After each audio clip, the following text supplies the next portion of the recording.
పరిశుద్ధుడా, చరాచర జగత్తును అందున్న సమస్తమును సృజించి శూన్యములో భూమిని తిరుపుచు అది తిరుగుతున్న స్పృహ కూడా మాకు తెలియకుండా దాని ప్రభావానికి మేము లోనయ్యి గాలిలో కొట్టుకుపోకుండా తండ్రి నెమ్మదిగా ప్రశాంతంగా నిలబడే అవకాశాన్ని భూమి మీద మాకు ఇచ్చారు. అందును బట్టి మీకు స్తోత్రాలు. కాలచక్రం తిరుగుతూనే ఉంది, భూమి తన పని తాను చేసుకుంటూనే ఉంది.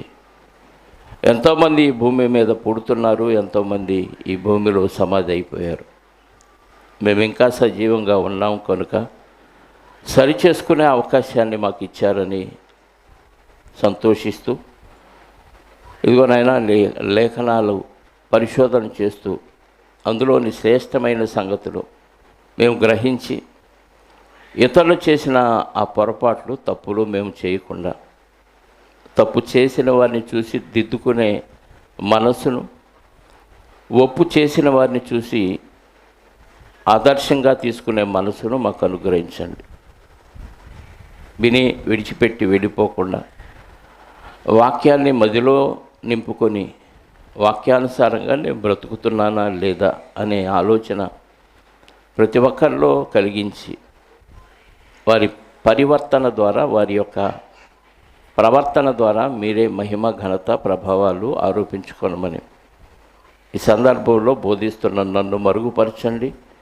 మీ వాక్యపు వెలుగులోనికి మీ ఆత్మ సహాయంతో మీ పిల్లలను నడిపించగలిగే సామర్థ్యాన్ని నాకు ప్రసాదించి తద్వారా మీరే మహిమ, ఘనత, ప్రభావాలు పొందుకొనమని కోరుకుంటూ, మా పాప విమోచకుడు భూమికి ఆకాశానికి మధ్యన వేలాడి ఏ పాపము ఎరుగక మా అందరి దోషములు, అపరాధములు, పాపముల నిమిత్తం సిలువ వేయబడి, చంపబడి, సమాధి చేయబడి తిరిగి లేచిన యేసుక్రీస్తు వారి యొక్క పునరుద్ధానం కలిగిన నామములు ప్రార్థించి అడిగి వేడుకొనిచున్నాను పరలోకపు తండ్రి. ఆమేన్. చేరి వచ్చిన మీ అందరికీ ప్రభు అయిన క్రీస్తు నామములో శుభాలు, వందనాలు.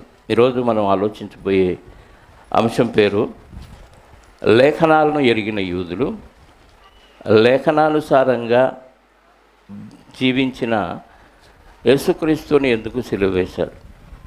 టైటిల్ మరొకసారి, లేఖనాలను ఎరిగిన యూదులు లేఖనానుసారంగా జీవించిన యేసుక్రీస్తు వారిని ఎందుకు సిలువ వేశారు. ఇది ఈరోజు మనం ఆలోచించే టైటిల్.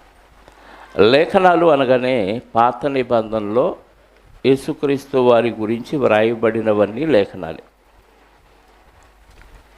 పాత నిబంధన ఆదికాండం నుంచి మలాకీ గ్రంథం వరకు అనేక సందర్భాల్లో అనేక మంది ప్రవక్తల ద్వారా దేవుడు యేసుక్రీస్తు వారి ద్వారా ఇవ్వబోయే రక్షణ గురించి, ఆయన భూమి మీదకి వచ్చినప్పుడు ఏమేం చేస్తాడు అన్న విషయాన్ని గురించి అనేక సందర్భాలు రాయించడం జరిగింది. అందుకే యేసుక్రీస్తు వారు జీవించిన కాలంలో కొత్త నిబంధనలో ఒక మాట అంటాడు. యోహాను సువార్త 5వ అధ్యాయము 37వ వచనాన్ని ఒకసారి చదివితే, యోహాను సువార్త 5వ అధ్యాయము 39 చదవండి. యోహాను సువార్త 5వ అధ్యాయం 39. లేఖనముల యందు మీకు నిత్య జీవము కలదని తలంచుచు వాటిని పరిశోధించుతున్నారు. అంటే ఈ ధర్మశాస్త్ర ఉపదేశకులు, శాస్త్రులు, పరిచయులు వీళ్ళందరూ ఏం చేస్తున్నారయ్యా అని అడిగితే లేఖనాలని పరిశోధిస్తున్నారంట. దేని కొరకు అంటే లేఖనాల్లో దేవుడు ఏం దాచిపెట్టాడు? నిత్య జీవాన్ని దాచిపెట్టాడు. దాచిపెట్టింది దొరకాలంటే ఏం చేయాలి? దాన్ని బయట ఇసిరేసాం, అక్కడ ఒక వస్తువు అలా చూస్తే కనపడిద్ది. ఒక్కోసారి మనం దాచిపెట్టిన వస్తువే మనకే కనపడదు. ఎక్కడ పెట్టానని వాళ్ళని అడుగుతాం, మనమే మర్చిపోతాం. అంటే దాచబడింది వెతకాలి, వెతకపోతే దొరకదు, పరిశోధించి వెతకాలి. అంటే ఈ ధర్మశాస్త్రోపదేశకులు, పరిచయులు, శాస్త్రులు, సద్దుకైలు వీళ్ళు ఎవరైతే ఉన్నారో వీరందరూ లేఖనాలని పరిశోధిస్తున్నారు. అంటే లేఖనాలు బాగా తెలుసు. మామూలుగా చదివటం వేరు, పరిశోధన వేరు. పరిశోధిస్తే ఖచ్చితంగా గుర్తుపోయేది. ఇప్పుడు మనం పోగొట్టుకున్న వస్తువు వెతికి వెతికి వెతికి వెతికి వెతకంగా దొరికింది అనుకో, అది గుర్తుండదా? పలాని రోజు పోగొట్టుకున్నాను, పలాని రోజు వెతికితే పలాని చోట దొరికింది అనేది బాగా గుర్తుంటుంది. ఇలా చూడగానే దొరికిన వస్తువు పెద్ద గుర్తుపెట్టుకో. అంటే లేఖనాలని పరిశోధించి వెతికి నేర్చుకుంటే గుర్తుంటాయి బాగా. యెషయా గ్రంథం 34వ అధ్యాయంలో కూడా వాళ్ళకి దేవుడు వ్రాయించిన మాట ఒకటి చూడండి. యెషయా ప్రవక్త ద్వారా 34వ అధ్యాయము యెషయా గ్రంథం 16వ వచనం. యెహోవా గ్రంథమును పరిశీలించి, అంటే ఎట్లా పడితే అలా చదవకూడదు. అందుకే వాక్యం చదివేటప్పుడు అరుస్తాను నేను. ఇక బయట సంఘాలకు వెళ్తే చెప్పక్కర్లా, వాళ్ళు ఇక్కడ ఇష్టం వచ్చినట్టు కట్ చేస్తారు, ఇష్టం వచ్చినట్టు ఎడిటింగ్ చేస్తారు. భావం మారిపోద్ది. ఇష్టం వచ్చినట్టు కట్ చేసి ఇష్టం వచ్చినట్టు ఎడిటింగ్ చేస్తే ఏమైంది? భావం మారిద్ది. అందుకని పరిశీలించి చదవాలి, పరిశోధించి చదువుకుంటే అప్పుడు మనకి అందులో భావం అర్థమైంది. మరి ఈ యేసుక్రీస్తు వారి కాలంలో ఉన్న యూదులు ఎవరైతే ఉన్నారో వీరందరూ గ్రంథాన్ని ఏం చేస్తున్నారు? పరిశీలించి చదువుతున్నారు. పరిశీలించి చదివారంటే బాగా గుర్తుండిపోవాలి. అందులో కొన్ని వచనాలు మనందరికీ నోటెడ్ అయినాయి. మనకే నోటెడ్ అయినాయి అంటే వాళ్ళకి ఇంకా పరిశీలించిన వాళ్ళకి ఇంకా నోటెడ్ అయ్యి ఉండాలి. యెషయా గ్రంథం 9వ అధ్యాయము ఒకసారి చూద్దాం. మన టైటిల్ ఏంటి? లేఖనాలను ఎరిగిన యూదులు లేఖనానుసారంగా జీవించిన యేసుక్రీస్తుని ఎందుకు సిలువ వేశారు, అది టైటిల్. ఇది 9వ అధ్యాయము 6 నుంచి చదువుదాం. ఏలయనగా మనకు శిశువు పుట్టాను. చూసారా, ఒక మొక్క ఎత్తేసింది. ఎవరికి పుట్టింది? ఎవరు కావాలంటే వాళ్ళకి పుట్టించుకోవటమే. మనకు శిశువు పుట్టాను. అందుకే లేఖనాలని ఎలా చదవాలి? పరిశీలించి చదవాలి.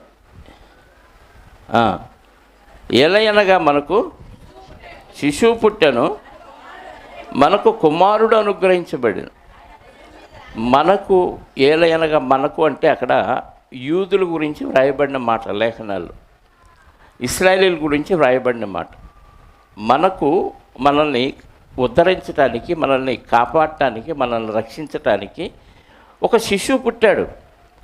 మనకు కుమారుడు అనుగ్రహించబడను. ఎవరి కుమారుడు? దేవుని కుమారుడు మనకు అనుగ్రహించబడ్డాడు.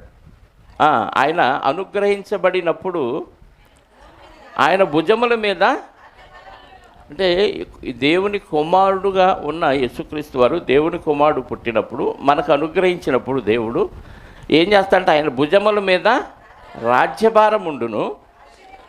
ఆయనకి ఆశ్చర్యకరుడు, ఆలోచనకర్త, బలవంతుడైన దేవుడు, నిత్యుడగు తండ్రి, సమాధానకర్తయగు అధిపతి అని అతనికి పేరు పెట్టబడెను.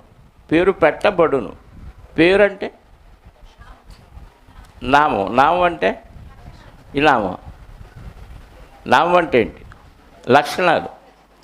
అంటే ఇన్ని లక్షణాలు ఆయనకు ఉంటాయి. పేరు ఊరికనే పెట్టరు. కోతిలాగా గంతులేస్తాడు అనుకో, ఏమంటారు వెంటనే? అరే కోతి అంటారు. కోతిలాగా కూడా అంటారు. అరే కోతి అంటారు. జేబులో ఎవరైనా లాగేసుకున్నారనుకో చెప్పకుండా ఏమంటారు? వెంటనే దొంగ అంటారు కదా. అంటే ప్రవర్తన బట్టి వెంటనే టైటిల్ ఇచ్చేస్తాం. ఈయనకి ఏం పేర్లు పెడతారంట? ఆశ్చర్యకరుడు, ఆలోచనకర్త, బలవంతుడైన దేవుడు, నిత్యుడగు తండ్రి, సమాధానకర్తయగు అధిపతి అని అతనికి పేరు పెట్టబడును. అంటే ఈ లక్షణాలన్నీ యేసుక్రీస్తు వారిలో ఉంటే ఆ పేర్లతో పిలుస్తారు ఆయన్ని. ఇప్పుడు కుమారుడు అనుగ్రహించబడినప్పుడు. ఇప్పుడు ఈ లేఖనం యూదులకు తెలుసా? ఈ లేఖనం యూదులకు తెలుసా? తెలుసు. చదివారు, పరిశీలించి చదివారు కాబట్టి వాళ్ళకు మర్చిపోయే అవకాశం లేదు. మరొక లేఖనాన్ని చూడండి. అదే యెషయా గ్రంథం 11వ అధ్యాయము మొదటి నుంచి యెషయి మొద్దు నుండి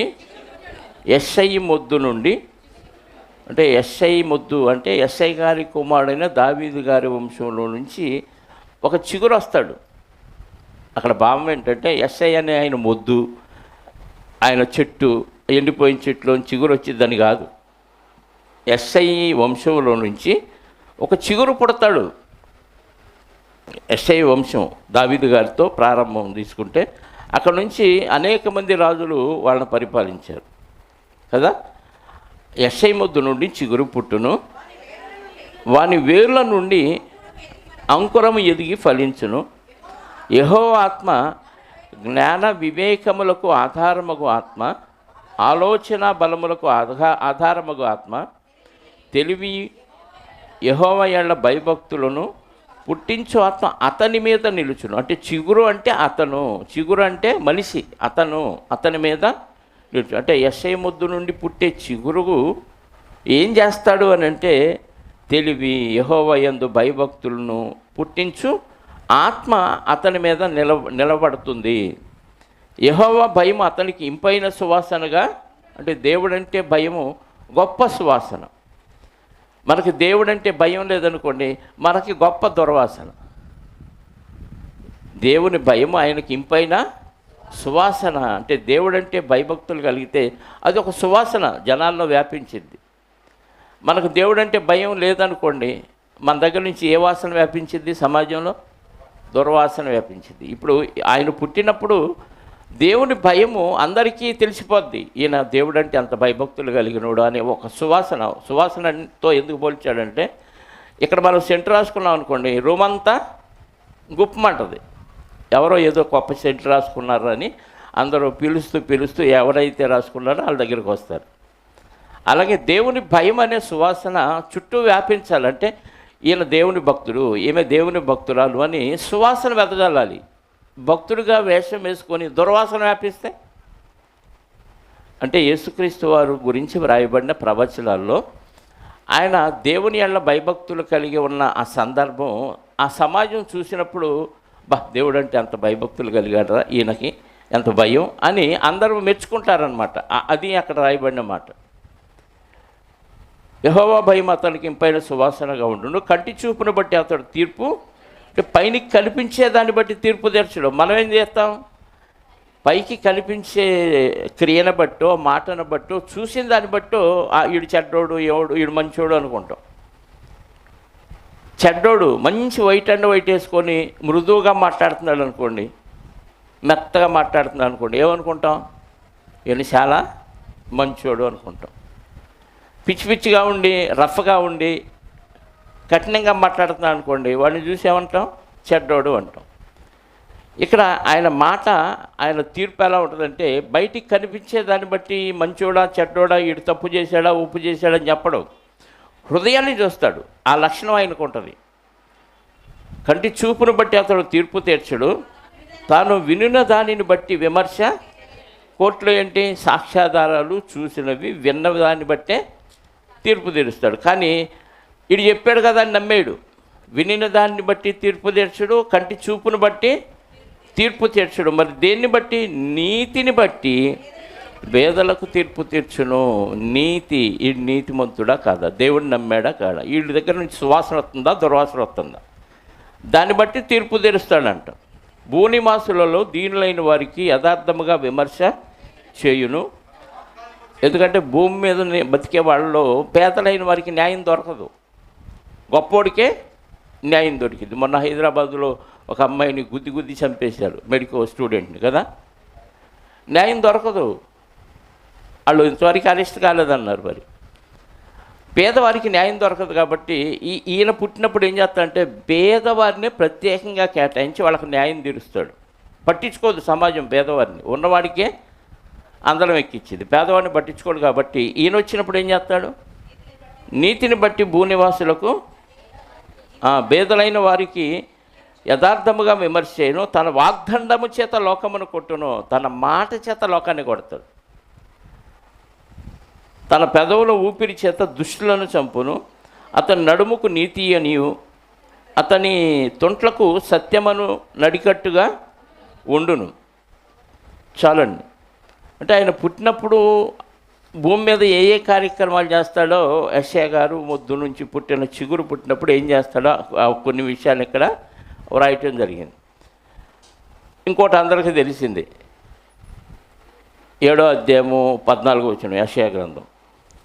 కన్యక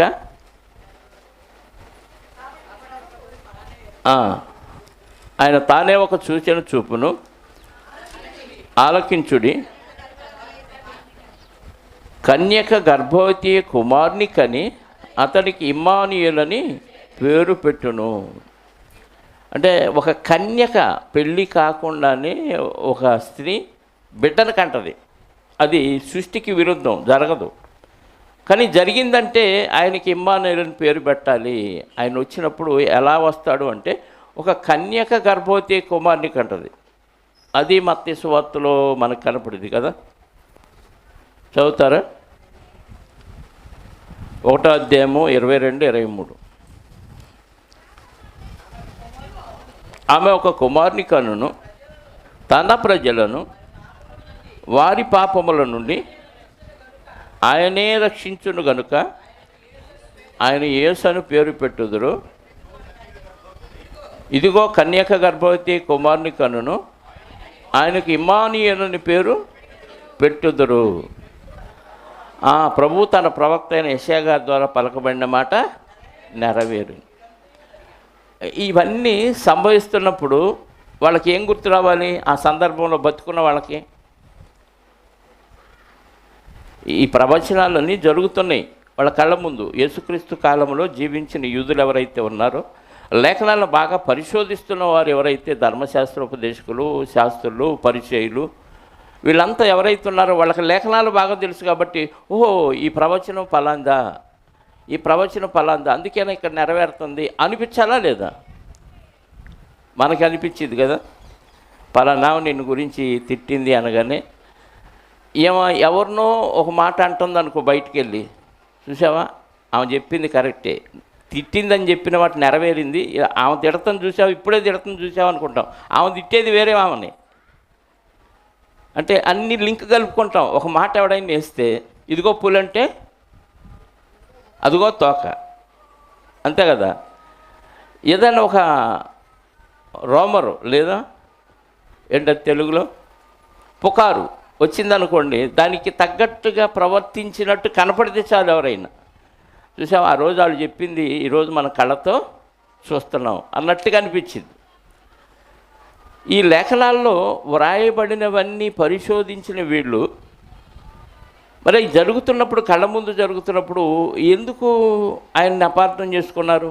ఇది ఆ లేఖనానుసారంగా కరెక్టే కదా, అది జరిగింది కదా అనే ఆలోచన వాళ్ళకి రావట్లేదు. ఇంకా చూడండి, ఇర్మియా గ్రంథం 23వ అధ్యాయము 5 నుంచి, ఇర్మియా గ్రంథం 23వ అధ్యాయం 5 నుంచి, యెహోవా ఇలాగూ ఆజ్ఞ ఇచ్చుచున్నాడు, రాబోవు దినములలో నేను దావీదునకు నీతి చిగురును పుట్టించేదను, అతడు రాజై పరిపాలన చేయును, అతడు వివేకముగా నడుచుకొనుచు కార్యము జరిగించును.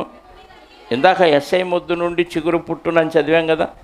ఈ ఇర్మియా గారు కూడా అలాంటిదే చెప్తున్నాడు. కాకపోతే దావీదులో నుంచి నీతి చిగురును పుట్టిస్తాను, అతడు రాజై పరిపాలన చేస్తాడు, అతడు వివేకముగా నడుచుకొనుచు కార్యము జరిగించును, భూమి మీద నీతి న్యాయములను జరిగించుచు అతని దినముల్లో యోధా రక్షణ నందును. అతని దినముల్లో యోధా రక్షణ నందును. ఈ పాయింట్ ఒకటి గుర్తుపెట్టుకోండి. ఆ దినముల్లో యోధా ఏం చేసింది? రక్షణ నందును. ఇశ్రాయేలు నిర్భయముగా, ఈ వచనం కూడా గుర్తుపెట్టుకోండి, ఈ మాట కూడా. యెహోవా మనకు నీతి అని అతనికి పేరు పెట్టబడును. కాబట్టి రాబోవు దినముల్లో జనులకు ఇశ్రాయేలును ఐగుప్తు దేశంలో నుండి రప్పించిన యెహోవా జీవము తోడని ఇక ప్రమాణము చేయక, ఉత్తర దేశములో నుండి నేను వారిని చెదరగొట్టిన దేశములో అన్నిటిలో నుండి వారిని రప్పించిన యెహోవానకు నా తోడని ప్రమాణం చేతులని యెహోవా సెలవిచ్చుచున్నాడు, మరియు వారు తమ దేశములో నివసింతురు. స్వతంత్రంగా నివసిస్తారు. ఎప్పుడు దావీదుకి వేరు చిగురు పుట్టినప్పుడు, ఆయన రాజ్య పరిపాలన చేసినప్పుడు ఇవన్నీ జరుగుతాయని ఇర్మియా గారు ప్రవచించాడు. అలాగే సమూయేలు 2వ గ్రంథంలో కూడా 7వ అధ్యాయము 12 నుంచి చూస్తే, సమూయేలు 2వ గ్రంథము 7వ అధ్యాయము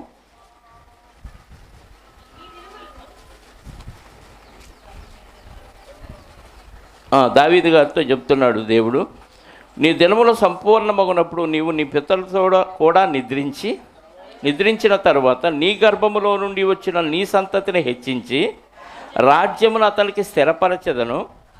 అతడు నా నామఘనత కొరకు ఒక మందిరమును కట్టించును. అతని రాజ్య సింహాసనమును నేను నిత్యముగా స్థిరపరచెదను. నేను అతనికి తండ్రిని అయ్యుందును, అతడు నా కుమారుడయ్యుండును. అతడు పాపము చేసిన ఎడల నరుల దండముతోనూ మనుషులకు తగులు దెబ్బలతోనూ అతన్ని శిక్షింతును. కానీ నిన్ను స్థాపించుటకై నేను కొట్టివేసిన సౌలునకు నా కృప దూరమైనట్టు అతనికి నా కృపను దూరము చేయను.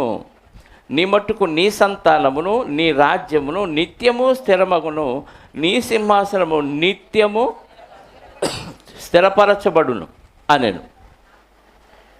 నీ సింహాసనాన్ని నిత్యము స్థిరపరుస్తాను. అతడు నా రాజ్యంలో ఏళ్తాడు, నీ గర్భంలోంచి వచ్చిన వాళ్ళు నిత్యము అన్నాడు. అంటే భూమి ఉన్నంతకాలం దావీదు గారి సింహాసనం స్థిరపరచబడింది అని ప్రవచనం. అందుకే మరియమ్మ గారి గర్భంలో ఆయన ప్రవేశించినప్పుడు దేవదూత వచ్చి మరియమ్మ గారితో మాట్లాడిన మాట చదవండి. లూకాసు వార్తలో 1వ అధ్యాయంలో, లూకాసు వార్త 1వ అధ్యాయము 31 నుంచి చదువుదాం ప్రియులారా. లూకాసు వార్త 1వ అధ్యాయం 31 నుంచి.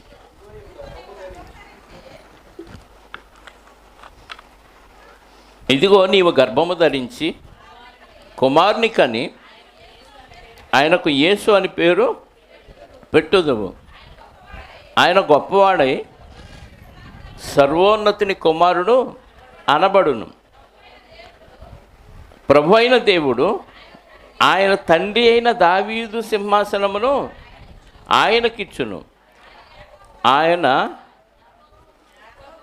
యాకోబు వంశస్థులను యుగయుగములు ఏలును. ఆయన రాజ్యము అంతము లేనిదయుండునని ఆమెతో చెప్పాను. దావీదు సింహాసనాన్ని, ఆయన తండ్రి అయిన దావీదు సింహాసనాన్ని ఆయనకి ఇస్తాడు. ఆయన రాజ్యం వెళ్తాడు. ఎంతకాలం? యుగయుగాలు. ఇవన్నీ పాత నిబంధనలు. యేసుక్రీస్తు వారు వచ్చినప్పుడు ఏమేం చేస్తారో అన్న విషయాలన్నీ వ్రాయబడినవి. ఇప్పుడు యూదులందరూ ఈ లేఖనాలను ఏం చేస్తున్నారు? అప్పటికి ఇంకా కొత్త నిబంధన ప్రారంభం కాలేదు, కొత్త నిబంధన వ్రాయబడలేదు. వాళ్ళకి తెలిసిన గ్రంథాలు ఏవైనా ఉన్నాయి అంటే ధర్మశాస్త్రం, కీర్తన గ్రంథం, ప్రవక్తల గ్రంథం, ఆదికాండం నుంచి మలాకీ గ్రంథం వరకు ఉన్న గ్రంథాలే ఉన్నాయి తప్ప వాళ్ళకి ఇంకా గ్రంథాలు లేవు. మలాకీ గ్రంథం తర్వాత 400 సంవత్సరాల తర్వాత జరిగింది యేసుక్రీస్తు వారి జననం. అర్థమైందా? ఈలోపు యూదులు ఆ గ్రంథాలన్నీ సేకరించుకొని వాళ్ళు పరిశోధన చేయటం ప్రారంభించారు. యూదుల్లో అందరూ కాదు, మళ్ళీ ప్రధాన యాజకులు, ఆ దేవాలయంలో ఉండేవాళ్ళు, శాస్త్రులు, పరిచయులు, వీళ్ళు మెయిన్ సద్దుకాయలు. గ్రంథాలను పరిశీలిస్తున్న వాళ్ళకి ఈ లేఖనాలన్నీ అర్థమవుతున్నాయి. లేఖనాలన్నీ చదువుతున్నారు, దాన్ని బాగా పరిశోధిస్తున్నారు, కానీ అందులో ఉన్న సారాన్ని గ్రహించలేకపోయారు. ఉన్న సారాన్ని కళ్ళ ముందు జరిగితే తెలుసుకోలేకపోయారు. మీరు కూడా గమనించండి, వాక్యం చదువుతాం, దాని భావాన్ని కూడా చెబుతాం, అర్థం చేస్తాం. అదే వాక్యం నీ జీవితంలో నీకు జరుగుతున్నప్పుడు ఇది వాక్యానుసారంగా నాకు జరుగుతుందే, నేను దీన్ని అధిగమించాలి, పాటించాలి అనే ఆలోచన మనకు రాదు. మీరు ప్రాక్టికల్గా గమనించండి. ఇది వాక్యం చదువుతాం, నేర్చుకుంటాం, ఇతరులకు చెబుతాం, టకటక ఎప్పుడు కావాలంటే అప్పుడు రెఫరెన్స్లన్నీ చెప్పగలం. కానీ ఆ వాక్యములో ఉన్న సారం మన జీవితంలో సంభవించినప్పుడు దాన్ని పాటించలేక ఫెయిల్ అయిపోతాం. సేమ్ అదే జరిగింది యూదుల విషయంలో. కుడి చెంప మీద కొట్టువానికి ఎడమ చెంప తిప్పాలనే విషయం ఎంతమందికి తెలుసు? ఎవరికి తెలియదా? మరి సైలెంట్ అవుతారా? తెలుసా? మిమ్మల్ని ఎవరైనా కొట్టినా తిట్టినా క్షమించారా? తిరిగి కొట్టారా? తిట్టారా? ఏదో చిన్నదైతే క్షమిస్తాం, కానీ ఇంత పెద్దదాన్ని ఎలా క్షమిస్తామండని. అంటే ప్రాక్టికల్గా వచ్చేసరికి ఏమైపోయింది? అదే జరిగింది వాళ్ళకి. లేఖనాలన్నీ బాగా తెలుసు యూదులకి. లేఖనాలు ఆయన వచ్చినప్పుడు ఏం చేస్తాడో తెలుసు, ఎలా బ్రతుకుతాడో తెలుసు, సమాజాన్ని ఎలా ఉద్ధరిస్తాడో తెలుసు, ఎలా రక్షిస్తాడో అన్నీ తెలుసు. కానీ అది వాళ్ళ కళ్ళ ముందు సంభవిస్తున్నప్పుడు డైజెస్ట్ అవ్వలేదు, వాటిని గ్రహించలేకపోయారు. చాలా ఉన్నాయి. ఇంకా పాత నిబంధనలో యేసుక్రీస్తు వారు వచ్చినప్పుడు ఏవే కార్యక్రమాలు చేస్తారు అనేవి చాలా రెఫరెన్స్లు ఉన్నాయి. ఇవన్నీ వాళ్ళకు తెలుసు, లేఖనాలన్నీ వాళ్ళకు తెలుసు. తెలిసిన యేసుక్రీస్తు వారు వచ్చి ఆ లేఖనానుసారంగా బతుకుతున్నప్పుడు వాళ్ళు ఇది లేఖనానుసారంగా జరిగే కార్యక్రమేనే, ఈయనే ఆయన అయ్యి ఉండొచ్చా, అలాగే బతుకుతున్నాడు, అలాగే మాట్లాడుతున్నాడు, అలాగే ప్రవర్తిస్తున్నాడు కదా అనే ఆలోచనలు రాలా. కారణం ఏంటంటే 2 కారణాలు ఉన్నాయి. ఒకటి, యెషయా గారు ప్రవచించిన ప్రవచనం 6వ అధ్యాయము, యెషయా గ్రంథం 6వ అధ్యాయము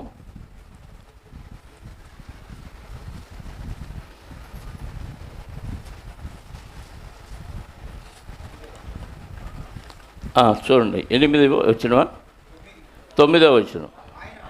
ఆయన, నీవు పోయి ఈ జనులతో ఇట్లనము, మీరు నిత్యము వినుచుందురు కానీ గ్రహింపకుందురు, నిత్యము చూచుచుందురు కానీ తెలుసుకొనకుందురు. వారు కన్నులతో చూచి, చెవులతో విని, హృదయముతో గ్రహించి, మనస్సు మార్చుకొని స్వస్థత పొందకపోవునట్లు ఈ జనుల హృదయము క్రొవ్వు చేసి, వారి చెవులు మందపరచి, వారి కన్నులు మూయించుమని చెప్పాను. ఎంతవరకు ప్రభువా ఇది అని అడిగితే కింద చెప్తున్నాడు, ప్రభువా ఎన్నాళ్ళ వరకు అని అడుగగా ఆయన, నివాసులు లేక పట్టణం, మనుషులు లేక ఇండ్లు పాడగు వరకు, దేశం బొత్తిగా క్షీణించు వరకు యెహోవా మనుషులను దూరముగా తీసుకొని పోయి దేశంలో నిర్జన స్థలములు విస్తారమగు వరకు అలాగును జరుగును. దానిలో 10వ భాగం విడవబడును, అదియు నాశనమగును. సింధూర మస్తక వృక్షములు నరకబడిన తరువాత అది మిగిలియుండు మొద్దు వలె నుండు, అట్టి మొద్దు నుండి పరిశుద్ధమైన చిగురు పుట్టును. అంటే భక్తులు సమాజంలో కనపడని స్థితిలో ఉంటాయి సమాజానికి ఆ దినాల్లో. అప్పుడు చిగురు పుడతాడు యెషయా మొద్దు నుండి. అంటే యేసుక్రీస్తు వారు భూమి మీదకి వచ్చే కాలానికి అందరి మనోనేత్రాలు, అందరి చెవులు గుడ్డివైపోయినాయి, చెవిటివైపోయినాయి. ఎందుకంటే యెషయా గారికి చెప్పాడు, మూసేయి వాళ్ళ కఠిన హృదయాన్ని బట్టి వాళ్ళకి అర్థం కాకుండా చేసే అన్నాడు. అందుకే యేసుక్రీస్తు వారు అర్థం కాకుండా ఉండటానికి ఉపమానంతో చెప్పాడు, అర్థమయ్యే వాళ్ళకి అర్థం అవ్వటానికి ఉపమానంతో చెప్పాడు. అంటే యెషయా గారి ప్రవచనం. అందుకే యేసుక్రీస్తు వారు జీవించిన కాలంలో మత్తయి సువార్త 13వ అధ్యాయంలో అంటాడు కదా, మీరు చెవులారా విని కన్నులారా 15 కదా, 13-15 మత్తయి సువార్త.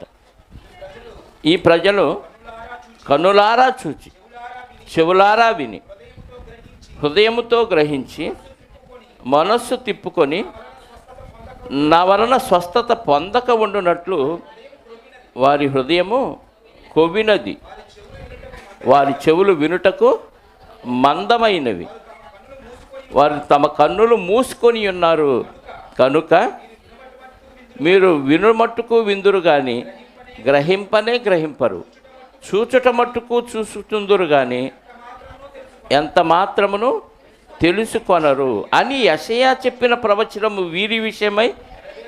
అది కారణం.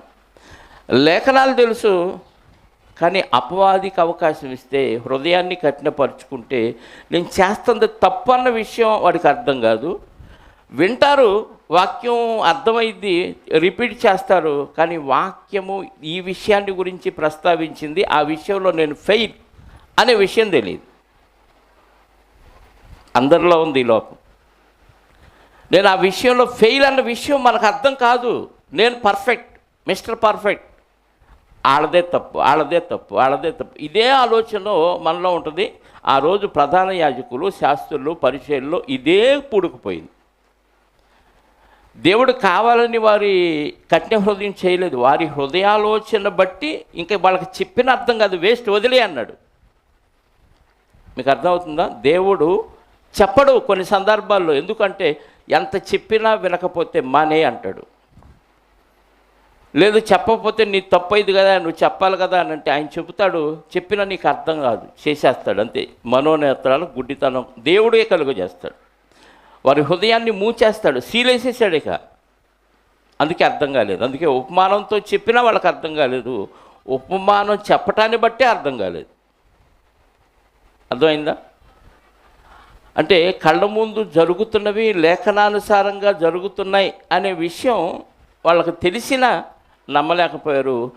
ఆల్రెడీ మనసులో ఒకటి ఫిక్స్ అయిపోయారు. కాబట్టి మనం ఒక ఉద్దేశం పెట్టి బైబిల్ చదివితే నీకు అలాగే అనిపించింది. దేవుడు ఏం చెప్పాడు, దేవుని మనసేంటి తెలుసుకుందాం అనే ఉద్దేశంతో బైబిల్ చదివితే నీకు అలాగే అర్థమైంది. మొన్నాక ఆన్లైన్లో ఒక ప్రశ్న వేశారు. ఆన్లైన్లో చాలామంది జాయిన్ అవుతారు. తిరుపతి టీము రెండవ రాకడ గురించి రకరకాల బోధలు ఉన్నాయి. చెరగా పట్టుకెళ్ళిపోయి మనుషులకు ఈవులు ఇచ్చాడు అంటే పరదేశి ఇక లేదు, పరదేశం తీసుకెళ్ళి పరలోకంలో కలిపేశాడు, పరలోకం పక్కనే పెట్టాడు, రకరకాల బోధలు ఉన్నాయి. ఒక గంట పట్టింది వాళ్ళకి ఆన్సర్ చెప్పడానికి. అంటే వాళ్ళు చెప్పినవి లేఖనాలే చూపించారు, కానీ రాంగ్ డాక్టరీని చెప్పేశారు, సిద్ధాంతాన్ని. వాళ్ళు చెప్పినప్పుడు గుడ్డిగా నమ్మేశారు, నిజమే అన్నట్టుగా అనిపించారు. నేను చెప్పిన తర్వాత నిజమే కదా, పరదేశికి మారిస్తే మనము లేకుండా వారు సంపూర్ణులు కాకుండానట్లు మరి వారు ఇంకా శ్రేష్టమైన ఫలం అనుభవించలేదనే మాట హెబ్రీ పత్రికలో చూపించేసరికి వాళ్ళు సైలెంట్ అయిపోయారు. అంటే తప్పుడు బోధలు చేస్తూ కూడా ఇది రైటే అనే ఆలోచనలో ఉన్నారు. ఇంకొక ఆయన ఒక ప్రశ్న వేశాడు, పస్కా వాళ్ళు సంవత్సరానికి ఒకసారి చేశారు కదా యూదులు, మనం మరి క్రీస్తు అనే పస్కా పశువు మన కొరకు వధించబడ్డాడు కదా, మనం రోజు ఆదివారం ఎందుకు చేయాలి, మనం కూడా సంవత్సరానికి ఒకసారి చేయొచ్చు కదా, చెయ్యాలని బోధ ఒకటి విన్నాడు ఆయన. సంవత్సరానికి ఒకసారి ప్రభువుని జ్ఞాపకం చేసుకుంటావా, చచ్చిపోయిన వాళ్ళు మనం దినం చేసినట్టు జ్ఞాపకార్థకుడికి చేస్తాం కదా, సంవత్సరానికి ఒకసారి జ్ఞాపకం చేసుకొని. ఆయన నన్ను జ్ఞాపకం చేసుకున్నటకై దీన్ని చేయడం చెప్పాడు కదా. అది కొరింథీ సంఘానికి చెప్పాడంట.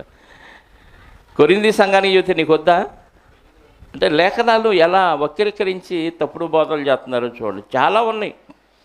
ఒక పక్క సత్యబోధ ప్రకటించడం ఒక ఎత్తు అయితే, సత్యబోధ పేరుతో తప్పుడు బోధలు బోధిస్తున్న బోధలు సరిచేయటం మరొక ఎత్తు. చాలా కష్టం. తెలియని వాడికి తెలియజేయటం ఈజీ, కానీ తెలిసి తెలియని వాడికి చెప్పటం చాలా కష్టం. వాడికి అసలు తెలియదు, కాస్త తెలుసు, అందుకే వాడికి ఇంక చెప్పటం వేస్ట్. అందుకే యేసుక్రీస్తు వారు వచ్చి అవన్నీ జరిగిస్తున్న సమయంలో వాళ్ళకి అర్థం కాలేదు. వారి హృదయ కాఠిన్యాన్ని బట్టి ఎన్ని జరిగినా కళ్ళ ముందు వాళ్ళకి అర్థం కాలేదండి. రెండవది, యేసుక్రీస్తు వారు మరొక మాట అన్నాడు. మత్తయి సువార్త 5వ అధ్యాయము 17వ వచనం నుండి చూడండి. ధర్మశాస్త్రమునైనను ప్రవక్తల వచనములనైనను కొట్టివేయి వచ్చితనని మీరు తలంచవద్దు. నెరవేర్చుటకే కానీ కొట్టివేయుటకు నేను ఏమన్నాడు, ధర్మశాస్త్రాన్ని ప్రవక్తల గ్రంథాన్ని కొట్టివేయటానికి నేను రాలేదు, నెరవేర్చటానికే నేను వచ్చాను అన్నాడు. ఆకాశము భూమియు గతించిపోయినే కానీ ధర్మశాస్త్రము నెరవేరు వరకు అందులో సున్నైన పొల్లైనా, అంటే అప్పటి వరకు ధర్మశాస్త్రాన్ని నెరవేర్చిన వారు ఎవరూ లేరు. కానీ ధర్మశాస్త్రాన్ని ఈయన వచ్చాడంట, నెరవేరుస్తాడంట. నెరవేర్చడానికి వచ్చాను, కొట్టివేయటానికి రాలేదు అన్నాడు. ఈయనంట నెరవేరుస్తాడంట. ఎలా ఉంటుంది? నేను ఒక్కడిని నీతిమంతుడిని, మీరందరూ పాపులు అన్నాను అనుకోండి, మీకు ఎలా ఉంటుంది? బయటికి అనకపోయినా బయటికి వెళ్ళి ఈయన ఒక్కడే భక్తుడంటయ్యా, ఈయన ఒక్కడే నీతిమంతుడయ్యా, మనకు భక్తి ఎందుకు, మానేద్దాంలే. వెంటనే వచ్చే ఆలోచన ఏంటి? మానేద్దామనే ఆలోచన. నేను ధర్మశాస్త్రాన్ని నెరవేర్చుతాను అనేసరికి వాళ్ళకి ఎలా ఉందంటే బాధేసింది. ధర్మశాస్త్రాన్ని ఇంతవరకు ఎవడో నెరవేర్చి నీతిమంతుడిగా తీర్చబడలేకపోయాడు కదా, నేను నెరవేరుస్తాను, నెరవేర్చే వరకు ఆకాశం భూమి అయినా గతించిపోయింది కానీ నా మాట నెరవేరు వరకు దానిలోంచి సున్నైన పొల్లైనా తప్పిపోదు అనేసరికి ఈయన గొప్ప చేసుకుంటున్నాడు, ధర్మశాస్త్రాన్ని పాటించేవాడిగా ఫీల్ అయిపోతున్నాడు. మనమందరం పనికి మాలిన వాళ్ళమా అని ఫీల్ అయ్యి, ఎందుకంటే అప్పటి వరకు వాళ్ళు మేమే ధర్మశాస్త్రాన్ని పాటిస్తున్నాం, మాకంటే గొప్పవాడు ఎవడు లేడని అనుకుంటున్న వాళ్ళ మధ్య వచ్చి నేను దాన్ని పాటించి కొట్టేస్తానంటున్నాడు. అందులో కొట్టివేయబడు వరకు అందులో సున్నైనా పొల్లైనా తప్పిపోదు అన్నాడు. రెండవది, ఈ పరిసయ్యులు అనే తెగవారు, పరిసయ్యుడు అంటేనే ప్రత్యేకించబడినవాడు అని అర్థం.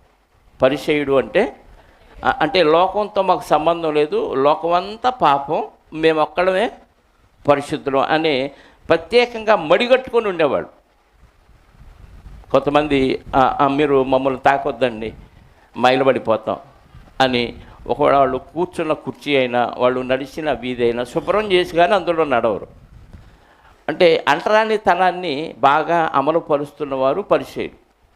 పరిసయ్యుడు అంటేను ప్రత్యేకించబడినవాడు. ఈ మిగతా యూదులందరూ అదే పరిస్థితి.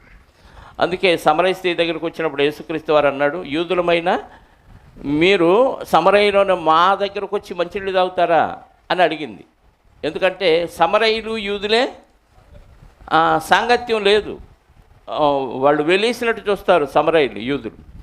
యూదులు ప్రత్యేకించబడిన వారుగా ఫీల్ అయ్యి మేమే పరిశుద్ధులు, మిగతా అందరూ పాపులే అని ఎవరిని కలవనీరు. అలాంటి పరిస్థితుల్లో యూదుడుగా పుట్టిన యేసుక్రీస్తు వారు ఏం చేశాడంటే పాపులతో సహవాసం చేశాడు. మార్క్స్ వార్త 2వ అధ్యాయము 15వ వచనం నుండి చదువు త్వరగా. మార్క్స్ వార్త 2వ అధ్యాయము 15 నుంచి. అతని ఎంట ఆయన భోజనమును కూర్చుని ఉండగా సుంకరులను పాపులను అనేకులు యేసుతోనూ ఆయన శిష్యులతోనూ కూర్చుండి ఉండిరి.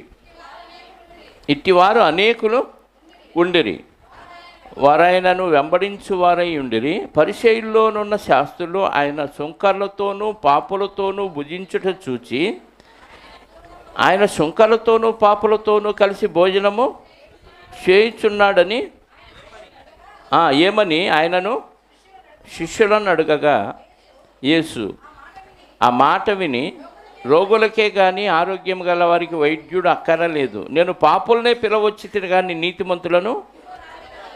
లేఖనాలను ఎరిగిన ఈ ధర్మశాస్త్ర ఉపదేశకులు, శాస్త్రులు, పరిచయులు లేఖనాన్ని మేము ఆచరిస్తున్నాం అనే ఆలోచనలో ఉన్నాడు. అయితే యేసుక్రీస్తు వారు వచ్చి ఇలా లేడు, పాపులు శంకర్లు అంటరాని వారుగా ఎవరినైతే వీళ్ళు భావిస్తున్నారు వాళ్ళతో కలిసి భోజనం చేస్తున్నాడు. ఎలా ఉంటుంది చెప్పండి? ఈయన ధర్మశాస్త్రానికి విరుద్ధంగా బ్రతుకుతున్నాడు అనిపించింది వాళ్ళకి. అర్థమైందా?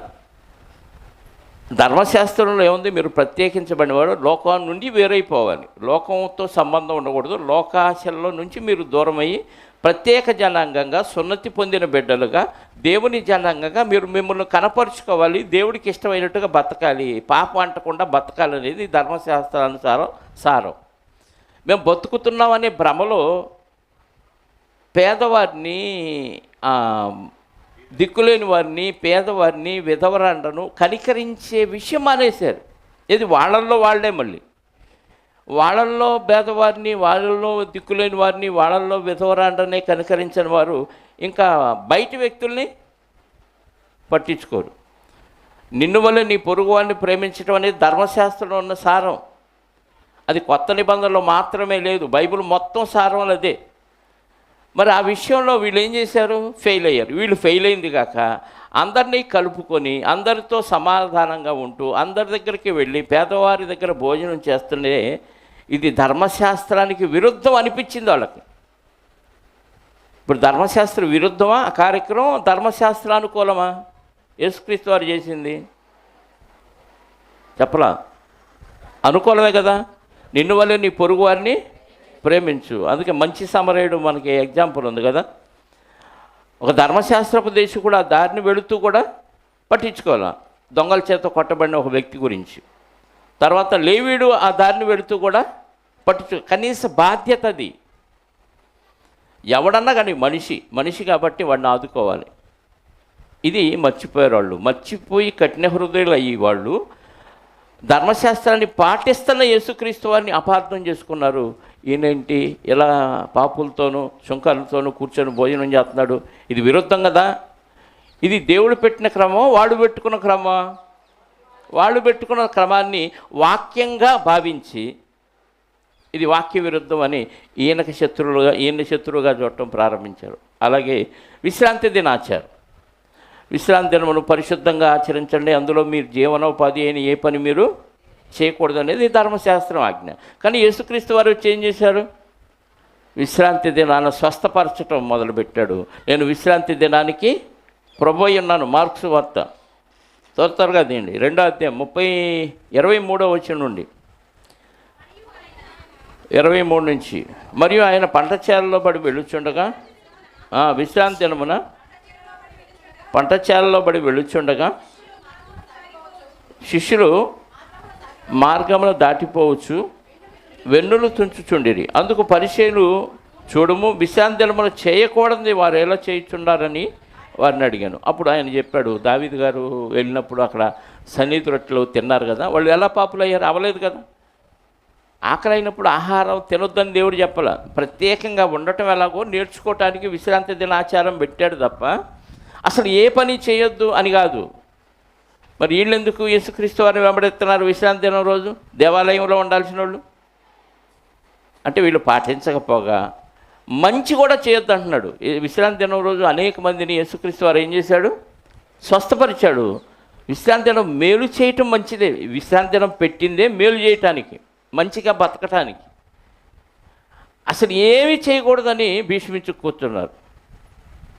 కొంతమంది చూడండి, ఇదేంది చేయలేదు, అది చేయలేదు అని అడిగామనుకోండి, మిగతా ఏమీ చెయ్యలేదు అని అన్నట్టుగా ఫీల్ అయిపోయి, అంటే నేను ఏం చేయట్లేదా, అప్పుడు అది చేశానుగా ఇప్పుడు ఇది చేశానుగా అంటాడు. ఇది కదా చేయలేదని అడిగింది.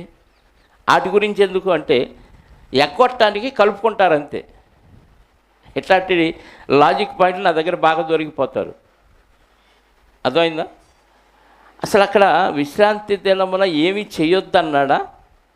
నువ్వు సంపాదన కోసం వెళ్తే, బయటికి వెళ్తే నువ్వు పాపం చేస్తావు, లోకంలో పడిపోతావు. కాబట్టి ఒక్కరోజు వారానికి నా దగ్గరలో ఉండండి, మీరు నా సన్నిధిలోనే ఉండండి, నన్ను స్తుతించి ఆరాధించి దేవుళ్ళో ఎలా ఉండాలో నేర్చుకోండి.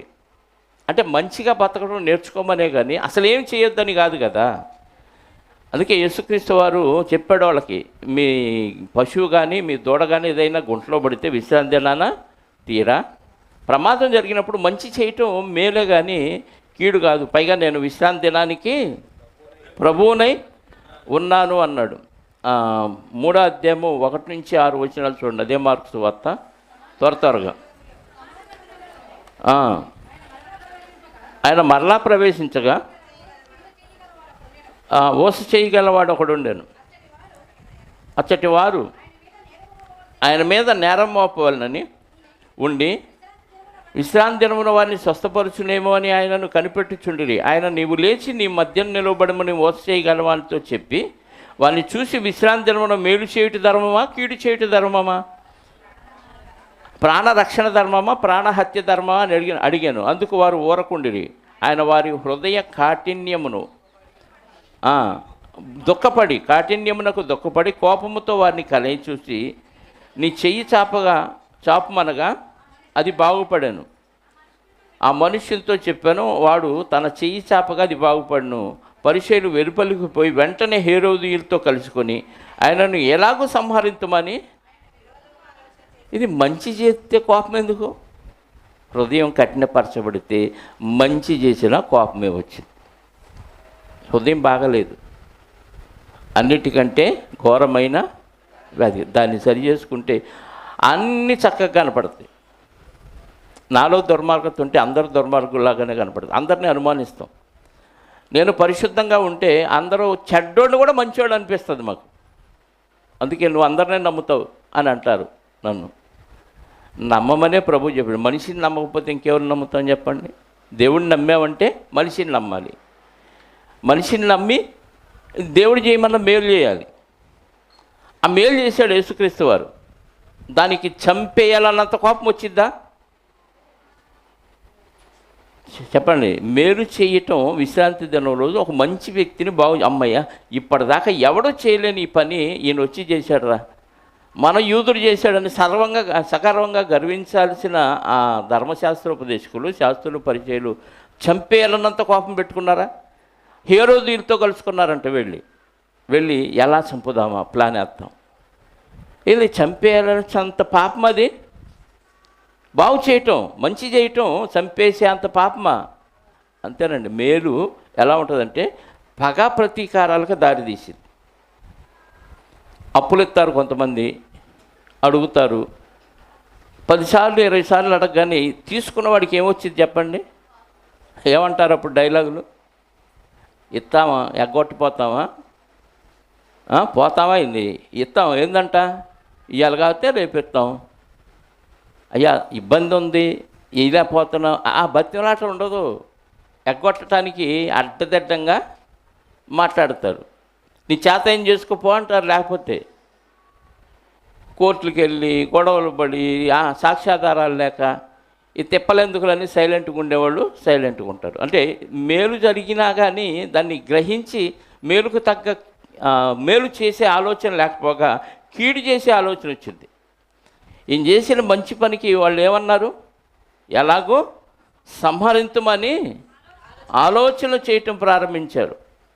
తర్వాత వీళ్ళు సంతకి వెళ్ళిన వచ్చిన చేతులు కడుక్కోవటం, మంచాలు కంచాలు ఆ ప్లేట్ చుట్టూ నీళ్ళలా చల్లుకొని తల మీద కాసిన నీళ్ళలా పోసుకొని శుద్ధి చేసుకొని అబ్బా అంత శుభ్రమైందని ఆ ప్లేట్లో పెట్టుకొని బరీగా తినేస్తారు. ప్లేట్ శుభ్రంగా ఉందో లేదో చూసుకుని లోపల కల్మషం ఉంది ప్లేట్లు. ఇవన్నీ వాళ్ళ ఆచారాలు. కానీ యేసుక్రీస్తు వారు శిష్యులు చేతులు కడుక్కోకుండా తినేస్తున్నారంట. అది కూడా పాపం అయిపోయింది. ఏంది? యోహాను శిష్యులు అయితే శుభ్రంగా శుభ్రం మడి ఆచారం అని పాటిస్తారు. నీ శిష్యులు అస్సలు చేతులు కడుక్కోకుండా భోంచేస్తారంటే ఇది కూడా వాళ్ళకి పాపమే. కోపరాటానికి ఇది ఒక కారణం. ఒకటా రెండా యేసుక్రీస్తు వారు చేసింది. కానీ ఇవన్నీ ధర్మశాస్త్రానుసారంగా కరెక్టేనా అంటే ధర్మశాస్త్రానుసారంగా కరెక్టే. హృదయం శుద్ధిగా పెట్టుకో, శరీరం ఎలా ఉన్నా పర్వాలేదు. ఆయన కొత్త నిబంధనకు వచ్చేసరికి పాత నిబంధన ఆ పద్ధతులు ఎత్తేసాడు. ఎందుకంటే అది శరీరానికి సంబంధించినవి. ఇప్పుడు పరిపూర్ణ స్థితిలోనికి వెళ్ళాలంటే ఆత్మకు సంబంధించిన విషయాలు నేర్చుకోండిరా బాబు అని నేను చెప్పే మాటలు ఆత్మయు జీవమునై ఉండవంటాడు యోహాను 6:63లో. ఆత్మయే జీవింపజేయుచున్నది, శరీరం కేవలం నిష్ప్రయోజనమైన. నా మాటలు ఎలాంటివి అన్నాడు? ఆత్మయు జీవమునై ఉన్న మాటలు అన్నాడు. అంటే వీళ్ళేమో శరీరము ఇదే ఆలోచనలో ఉన్నారు. శరీర సంబంధమైన బాహ్యాన్ని చూస్తున్నారు కానీ ఆత్మను చూడలేదు. మడి ఆచారం, శుద్ధి, శుభ్రత, ఈ పారంపర్య ఆచారాలు పాటించే స్థితిలోనే యూదులు ఉన్నారు. కానీ ఈయన ఒక మెట్టు పైకెక్కి ఆత్మకు సంబంధించిన శుద్ధీకరణాచారాలు ప్రారంభించాడు. అది వాళ్ళకి జీర్ణం అవ్వాల. చేతులు కడుక్కోకుండా మీ శిష్యులు ఎందుకు భోంచేస్తారు అన్నాడు. మార్క్స్ వార్త 7వ అధ్యాయం, తీయొద్దు రాసుకోండి. అలాగే మార్క్స్ వార్త 11వ అధ్యాయంలో ఇక ఫైనల్గా ఒక మాట అన్నారు. నువ్వు అసలు ఏ అధికారంతో ఈ కార్యాలు చేస్తున్నావు అన్నారు. 11వ అధ్యాయం 27-28 వచనాలతో. అంటే ఈయన వాక్యం బోధించాలంటే అహరోను సంతతి వాడై ఉండాలి, లేదా లేవీయుడై ఉండాలి.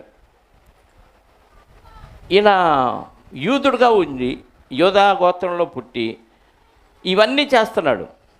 ఇప్పుడు బాప్టిజం ఇచ్చి యోహాను గారు ఉన్నారనుకోండి, లేవీ గోత్రం నుంచి వచ్చాడు. ఎలిజబెత్ జకరియా గారిలో కుమారుడు, ఆయన యాజకత్వం చేశాడు వాళ్ళ నాన్న. కాబట్టి ఈయనకు అధికారం ఉంది యోహాను గారికి, ఏది వాక్యం చెప్పడానికి కానీ దేవుని కార్యాలు చేయటానికి కానీ. కానీ ఈయన యూదా గోత్రంలో పుట్టి ఇవన్నీ చేస్తునేసరికి అసలు వీడికి ఎవడిచ్చాడు అధికారం అని అక్కడ నిలదీశారు. ఏమని? నువ్వు ఏ అధికారం వలన ఈ కార్యములన్నీ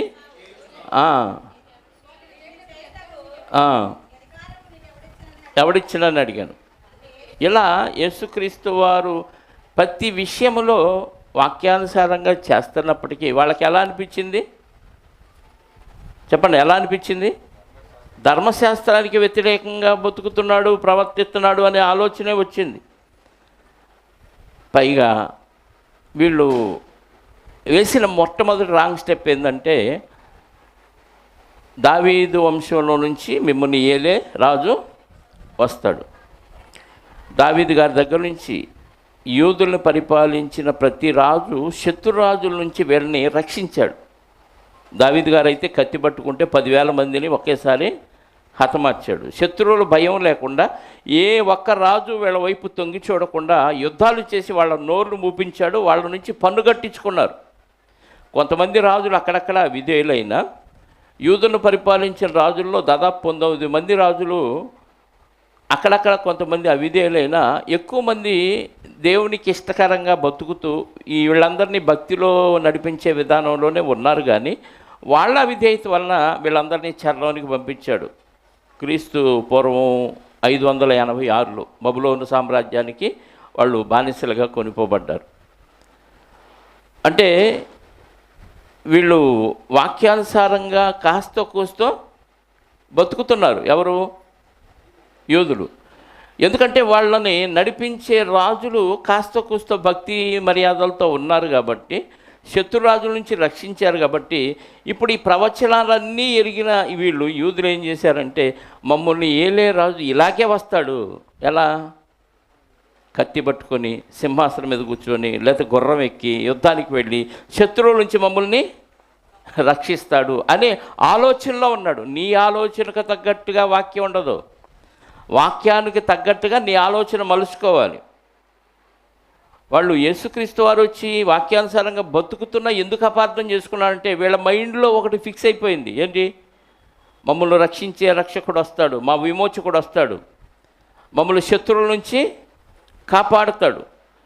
ఇలాంటి ప్రవచనాలు చాలా ఉన్నాయి. మిమ్మల్ని చెదరగొట్టినా కానీ అందరిలో నుంచి మళ్ళీ ఐక్యపరిచి ఒక తాటి మీద నిలపరిచి మీ దేశంలో మీరు నివసించేటట్టు ఆ రాజు చేస్తాడు. ఇలాంటి ప్రవచనాలన్నీ తెలుసు కాబట్టి వాళ్ళు ఏ ఆలోచనతో ఉన్నారంటే, యూదులను పరిపాలించే రాజు రాజవంశంలోనే పుట్టాలి. పుట్టి అప్పుడు వాళ్ళని రాజులుగా పరిపాలిస్తున్నది హేరోదీయులు. వాస్తవంగా యోధా గోత్రంలో నుంచి పుట్టాలి. ఎదురు చూస్తున్నారు కానీ వీళ్ళు అనుకున్నట్టుగా ఆయన పుట్టలేదు. ఎక్కడ పుట్టాడు? సామాన్యమైన వడ్రంగివాణి కుటుంబంలో పుట్టాడు. వీళ్ళు ఎక్స్పెక్ట్ చేస్తుంది ఏంటి? రాజు వంశంలోంచి వస్తాడు, కత్తి పట్టుకొని యుద్ధాన్ని చేస్తాడు, మమ్మల్ని విడిపిస్తాడు అని ఒక దావీదు గారిలాగా ఊహించుకుంటున్నాడు. దావీదు కుమారుడుగా వస్తాడని ఉంది కదా. ఆ మరియమ్మ గారికి దేవదూత కూడా ఏం చెప్పాడు? దావీదు సింహాసనం ఆయనకి ఇచ్చును. అందుకే జ్ఞానులు వచ్చి మత్తయి సువార్తలు ఏమంటారు? యూదుల రాజుగా పుట్టినవాడు ఎక్కడున్నాడు అని అంటే, రాజుగారు రాజు కుటుంబంలో పుడతాడని హేరోదు కుటుంబం దగ్గరికి వచ్చారు వీళ్ళు జ్ఞానులు కూడా. వీళ్ళు కూడా ఏం ఆలోచిస్తున్నారు? రాజవంశంలోనే పుడతాడు, మమ్మల్ని ఏళ్తాడు, బాహ్యంగా మమ్మల్ని శత్రువుల నుంచి విడిపిస్తాడు. ఆ రోజు వాళ్ళు రోమా ప్రభుత్వం కింద బతుకుతున్నారు యూదులు. ఇప్పుడు రోమా ప్రభుత్వ బానిసత్వం నుంచి మమ్మల్ని విడిపించి మమ్మల్ని స్వతంత్రులుగా చేస్తాడు. ఒకప్పుడు దావీదు గారు మిగతా రాజులు ఎలాగైతే వీళ్ళని శత్రువుల నుంచి విడిపించి స్వతంత్రులుగా చేసి వాళ్ళ దేశంలో వాళ్ళు నివసించేటట్టు ఏర్పాట్లు చేశారో, అలాగే యేసుక్రీస్తు వారు వచ్చినప్పుడు కూడా ఇలాగే చేస్తాడు అనుకున్నారు వాళ్ళు. మన ఆలోచన వేరు, దేవుని ఆలోచన వేరు. రెండవది, మందిరాన్ని కడతారు మళ్ళీ శుభ్రంగా నీట్గా అనే ఆలోచనతో వాళ్ళు ఇలా కంటిన్యూ అయిపోతూ ఉన్నప్పుడు ఈయన వచ్చి వాక్యానుసారంగా బతుకుతున్నా వీళ్ళకేమనిపించింది? రివర్స్ అనిపించింది. విశ్రాంతి దినాన్ని శుద్ధి చేయటం కానీ, పేదవారితో పాపులతో కలిసి భోంచేయటం కానీ, ఇంకా శుద్ధీకరణ ఆచారం చేతులు కడుక్కోకుండా భోంచేయటం కానీ, ధర్మశాస్త్రాన్ని నేను పాటించుతానని కానీ, అన్నిటికంటే ముఖ్యంగా నేను తండ్రి వద్ద విన్న సంగతులే మీకు బోధిస్తున్నాను. తండ్రి తన కుమారుడుగా నేను భూమి మీదకి వచ్చాను, నా తండ్రి చేయుచున్న పనులే నేను చేస్తున్నాడు అని అనేసరికి, అమ్మో ఈయన దేవుడితో సమానంగా హెచ్చించుకుంటున్నాడే అని ఇంకా కోపం పెరిగింది. అన్నాడు కదా, నేను దేవుని కుమారుణ్ణి, ఆయన పంపిస్తేనే నేను వచ్చాను, ఆయన దగ్గర విన్న సంగతులే మీకు బోధిస్తున్నాను అనేసరికి ఫైనల్గా వీళ్ళకి పీక్ స్టేజ్లోకి వెళ్ళిపోయింది కోపం. ఎందుకు? దేవుడితో సమానంగా తను తాను హెచ్చించుకుంటున్నాడు అనే ఆలోచన ఎప్పుడైతే వచ్చిందో ఇంకా ఫిక్స్ అయిపోయారు చంపేయాలని. అంటే లేఖనానుసారంగా యేసుక్రీస్తు వారు బతికిన వీళ్ళకేమైంది? అది అపార్థం అయిపోయింది. వాళ్ళు అనుకున్న విధంగా ఈయన లేడు, దేవుడు అనుకున్న విధంగా ఆయన ఉన్నాడు. అందుకే హెబ్రీ పత్రిక 10వ అధ్యాయము 5-6 వచనాలు ఏమన్నాడు? తండ్రి, భూమి మీద చేయుటకు నీవు నాకు ఒక శరీరాన్ని అమర్చావు, పూర్ణ హోమములు పాప పరిహారార్థ బలులు నీకు ఇష్టమైనవి కావు, నీ గ్రంథపు చుట్టలో నన్ను గూర్చి వ్రాయబడిన ప్రకారము నీ చిత్తము నెరవేర్చుటకు ఇదిగో నేను వచ్చి ఉన్నాను అన్నాడు. రెండోది అని చెప్పేశాడు, నీ చిత్తం నెరవేర్చడానికే నేను వచ్చి ఉన్నాను. అంటే ఆయన గురించి వ్రాసుకున్నవన్నీ నెరవేర్చాలని ఫిక్స్ అయ్యాడు, నెరవేరుస్తున్నాడు. వీళ్ళకి అవి ఆపోజిట్గా కనపడ్డాయి. రెండోది, రోమీలతో పోరాడతాడు, రోమీలతో యుద్ధం చేసి మమ్మల్ని విడిపిస్తాడు అని అనుకున్నారు రాజు వస్తే. కానీ ఈయన రోమీలతో పోట్లాడకపోగా అన్నిటికంటే మెయిన్ పాయింట్ యూదులతోనే పోట్లాడుతున్నాడు. ఈ శాస్త్రులు, పరిచయులు, ప్రధాన యాజకులు విపరీతంగా తిడతాడు కదా. 23వ అధ్యాయం అంతా చూస్తే మీరు గుడ్డివారు, సున్నం కొట్టిన సమాధులు, వేషధారులు, ఎంత భయంకర. ఇదేంటి, రోమీలతో పోరాడాల్సినోడు మమ్మల్ని మా మీద పోరాటం చేస్తున్నాడు ఏంటి? వీళ్ళ ఊహ ఏంటి? రోమీలతో యుద్ధం చేసి రోమ ప్రభుత్వం బారి నుంచి మమ్మల్ని విడిపించి స్వతంత్రులుగా బతికే ఏర్పాటు చేస్తాడు మాకు వచ్చిన రాజు అనుకున్నారు. కానీ ఇక్కడ ఏం జరుగుతుంది? వాళ్ళని ఏమనకపోగా యుద్ధం ఎవరితో చేస్తున్నాడు? యూదులతోనే చేస్తున్నాడు. ఎవరికి తీర్పు తీర్చడు? ఒక వ్యక్తి వస్తాడు, నా తండ్రి ఆస్తిలో నాకు నా సహోదరుడికి గొడవైంది, నువ్వు భాగం పంచిపెట్టంటే, నువ్వెవడరా నన్ను తీర్పరిగా ఎవడ ఏర్పాటు చేశాడు? నేను చేయను ఇది అంటాడు. ఇదేంటి? రాజు అయితే ఏం చేయాలి? న్యాయం తీర్చాలి. నేను చేయను పో అంటాడేంటి? అన్నీ విడ్డూరంగానే అనిపించినాయి. ఆ శాస్త్రులు, పరిచయులు, ప్రధాన యాజకులతో భయంకరంగా వాళ్ళని తిడుతూ, వాళ్ళ మాట మీరు వినండి కానీ వాళ్ళ క్రియల చొప్పున మీరు నడవద్దు, వాళ్ళు దేనికి పనికిరాడు, పులిపిండి లాంటి వాళ్ళు ఎన్ని మాటలు అన్నాడండి వాళ్ళని. అవన్నీ వింటుంటే వాళ్ళకి ఏమనిపించింది చెప్పండి? మేమే పరిశుద్ధులవి, మేమే గొప్పవాళ్ళం, మేమే ప్రత్యేకించబడిన వారు, మేమే దేవుని కార్యక్రమాలు చేస్తాం, లోకంలో ఉన్న వాళ్ళందరూ పాపులనే భ్రమలో వాళ్ళు ఉన్నప్పుడు నువ్వు పనికి మళ్ళినోడివి, నువ్వు గుడ్డోడివి, నువ్వు సొంతం కొట్టిన సమాధివి, నువ్వు పులిపిండోడివి అని అంటుంటే వాళ్ళకి ఎలా ఉంటుందండి? మీలో ఎవరినైనా నిన్ను లేపి నువ్వు పాపివి అన్నాను అనుకో, నువ్వు పాపి, మీ అమ్మ పాపి, మీ తాత పాపి, మీ ముత్తాత పాపి, మీ వంశం అంతా పాపులని ఏకారు పెడతారు. ఎవరు ఒప్పుకోరు కదా. దొంగోళ్ళు దొంగ అంటే ఒప్పుకుంటాడా? ఒప్పుకోడు. అలా ఉంది లోకం. మరి వాళ్ళు ఆల్రెడీ గర్వంతో నిండిపోయిన వాళ్ళు ఏమంటారు చెప్పండి? వాళ్ళ మీద పోరాడతాడు అనుకొని రోమీల మీద మేమనుకుంటే మా మీద పోట్లాడుతున్నాడు కాబట్టి ఈయన ఖచ్చితంగా మమ్మల్ని ఏలటానికి వచ్చిన రాజు కాడు అని ఫిక్స్ అయిపోయారు. అందుకే ఆయన్ని ఎలా చంపుదాము, ఎలా సిలువ వేద్దామని ఆయన్ని చంపటానికి ఎదురు చూస్తూ ఉన్నారు. అది వాళ్ళకి తెలిసి చేసింది కదా. అందుకే పేతురు గారు అపోస్తల కార్యాల గ్రంథంలో ఒకసారి చూడండి, 3వ అధ్యాయము 13వ వచనం నుండి ముగిస్తాను. అపోస్తల కార్యాల గ్రంథం 3వ అధ్యాయం 13 నుంచి. అబ్రహాము, ఇస్సాకు, యాకోబులను వారి దేవుడు అనగా మన పితరుల దేవుడు తన సేవకుడైన యేసును మహింపరిచి ఉన్నాడు. మీరు ఆయనను అప్పగించితిరి. యూదుల గురించే మాట్లాడుతున్నాడు పేతురు గారు. మీరే అప్పగించారు ఆయన్ని. పిలాతు ఆయనను విడుదల చేయుటకు నిశ్చయించినప్పుడు మీరు అతనికి నిరాకరించి మీరు పరిశుద్ధుడును నీతిమంతుడైన వాణ్ణి నిరాకరించి నరహంతకుడైన మనుషుని మీకు అనుగ్రహింపమని అడిగితిరి. మీరు జీవాధిపతిని చంపితిరి కానీ దేవుడు ఆయనను మృతుల్లో నుండి లేపెను, అందుకు మేము సాక్షులము. ఆయన నామమందని విశ్వాసము ద్వారానే మూలముగా ఆయన నామమే మీరు చూచి ఎరిగి ఉన్న వీనిని బలపరిచెను. ఆయన వలన కలిగిన విశ్వాసమే మీ అందరి ఎదుట వీరికి పూర్ణ స్వస్థత కలుగజేసెను. సహోదరులారా, మీరును మీ అధికారులు తెలియక చేసితిరని నాకు తెలియను. అయితే దేవుడు తన క్రీస్తు శ్రమపడుదని సమస్త ప్రవక్తల నోట ముందుగా ప్రచురపరిచిన విషయమును ఇలాగూ నెరవేర్చాను. అవన్నీ ప్రవక్తల ద్వారా ఇలా చేస్తాడు అని ముందుగానే చెప్పాడు. మీరు లేఖనాలను గ్రహించలేదు, తెలియక మీరు చేశారు. లేఖనాలు తెలిసినా ఈ లేఖనలోని సారాన్ని ఎరుగక చేశారు అని పేతురు గారు చెప్పాడు. చూశారు, విన్నారు, కానలేదు, గ్రహించలేదు. కళ్ళ ముందు జరుగుతున్నవన్నీ వాస్తవాలు అనుకుంటే పొరపాటు. నిజములాగా అనిపించే అబద్ధాలు కూడా కళ్ళ ముందు జరుగుతాయి. యేసుక్రీస్తు వారు జ్ఞానానుసారంగా ధర్మశాస్త్రానుసారంగా బతుకుతున్న ప్రవర్తిస్తున్న వీళ్ళ దృష్టిలో అది అపార్థం అయిపోయింది. వీళ్ళు అనుకున్నది ఆయన చేయలా, దేవుడు చెప్పింది ఆయన చేశాడు. దాంతో అపార్థం అయిపోయింది. అందుకే లేఖనాలను పరిశోధిస్తున్నప్పటికీ లేఖనానుసారంగా నడిచిన ప్రభువుని అపార్థం చేసుకొని ఆయన ఏం చేశారు?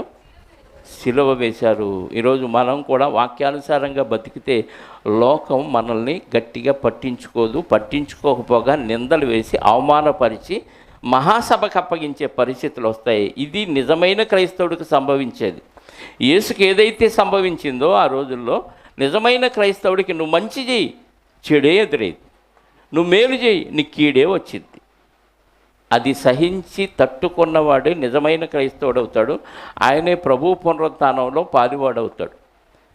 నాకు తిట్టారు కాబట్టి, నన్ను అన్నారు కాబట్టి నేను రాను, నేను మానేస్తాను, నేను పలకను అనుకున్నారనుకో, అది క్రైస్తవ్యం కాదు. క్షమ క్షమ క్షమ. క్రైస్తవ్యం అంతా ఏం చెప్తుంది? క్షమించి శత్రువుని సైతం ప్రేమించమంటుంది.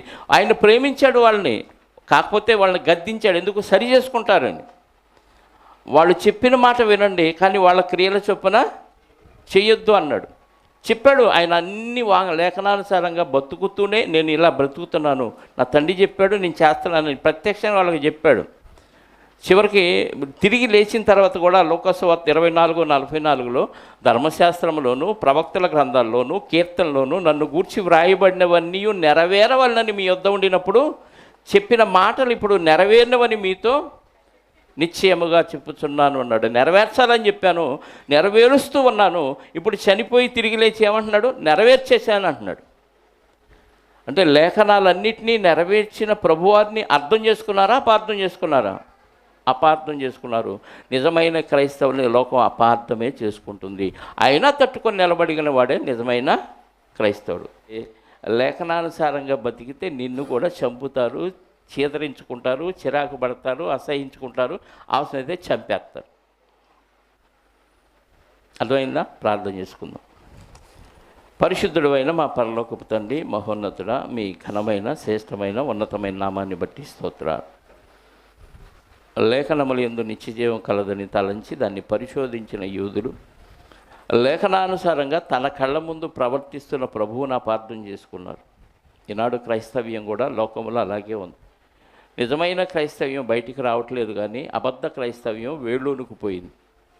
ఇలాంటి పరిస్థితుల్లో క్రైస్తవ్యం అంటే ఏంటో సమాజానికి తెలియచేయటానికి అక్కడక్కడ కొంతమంది దైవజనులు పడుతున్న ప్రయాస మీరు జ్ఞాపకం చేసుకొని వారిని బలపరచండి.